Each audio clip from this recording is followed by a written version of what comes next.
મારે હંમેશાથી હીરો બનવું હતું, કારણ કે એક હીરો તરીકે તમને કેટલા બધા કિરદાર ભજવવા મળે. એક સીનમાં તમે મરી જાઓ તો બીજી બાજુ પુનર્જન્મ થાય. પણ જ્યારે હું આ વાતને રિયાલિટીના દૃષ્ટિકોણથી જોઉં છું ને, તો એવો સવાલ થાય છે કે શું નોર્મલ લાઈફમાં હીરો કે સુપર હીરો બની શકાય? હા, આવા એક સુપર હીરોને હું ઓળખું છું. એ મારો મિત્ર હતો, પાર્થ ઠાકુર. પાર્થને થેલેસેમિયા હતો, એક બ્લડ ડિસઓર્ડર.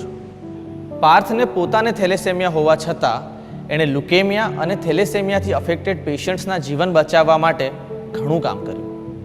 પાર્થ હવે આપણી વચ્ચે નથી, પણ એનું જીવન આપણી માટે ઇન્સ્પિરેશન હોઈ શકે. પાર્થ હંમેશા માનતો કે સારા કર્મો ફરીને પાછા આવે છે.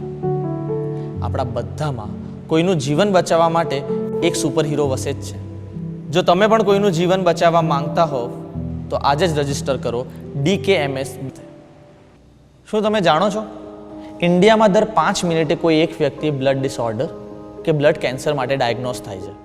પેશન્ટ્સના સર્વાઈવલ એટલે કે બચાવ માટેનો એકમાત્ર રસ્તો છે બ્લડ સ્ટેમ ટ્રાન્સપ્લાન્ટ, અને એની માટે એમને જરૂર પડે મેચિંગ સ્ટેમ સેલ ડોનરની. દુઃખની વાત એ છે કે ઇન્ડિયામાં માત્ર 0.04% લોકો જ ડોનર્સ તરીકે રજિસ્ટર્ડ છે. આને કારણે આવા પેશન્ટ્સને બચાવવાના ચાન્સીસ સાવ નહીવત થઈ જાય છે.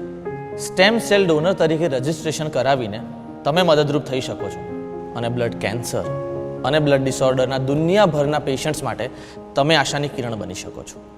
આની માટેની તમારી એલિજિબિલિટી ચેક કરવાની પ્રોસેસ એકદમ સરળ અને સેફ છે. સૌથી પહેલાં વેબસાઇટ પરથી રજિસ્ટ્રેશન ફોર્મ ભરી દો. પછી તમારા ઘરે આવશે do it yourself swap kit. Simple ઇન્સ્ટ્રક્શન્સને ફોલો કરો.